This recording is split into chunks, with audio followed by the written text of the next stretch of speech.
নিখিল, বাবা ফোন করেছে, তোমার সাথে একটু কথা বলবে। একটু ব্যস্ত আছি, পরে কথা বলবো। নিখিল, আগে তো তুমি এমন ছিলে না, আমার বাবা মাকে কত সম্মান করতে, আর এখন তুমি আমার কাছেই আসতে চাও না, গায়ে হাত দিলে তুমি অসহ্য বোধ করো। হ্যাঁ, সন্দেহ করছো তো, করো সন্দেহ।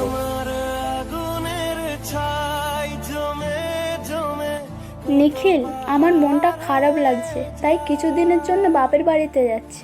মনটা যখন খারাপ লাগছে ঘুরেই এসো, কদিন আমি হোম ডেলিভারি থেকে খেয়ে নেব। হ্যালো সঙ্গীতা, একটা গুড নিউজ, আমার বউ বাপের বাড়িতে গেছে। এমনি তো আজ অফিস ছুটি, আমরা কোনো হোটেল বা পার্কে দেখা করতাম, কোথাও যেতে হবে না, তুমি আমার বাড়িতে চলে এসো। এক সপ্তাহ না, কথা দিচ্ছি, তোমার কাছ থেকে সারা জীবনের জন্য চলে যাব। অবহেলা তখনই বেড়ে যায় যখন মানুষ পরকীয়া নামক রোগে আক্রান্ত হয়।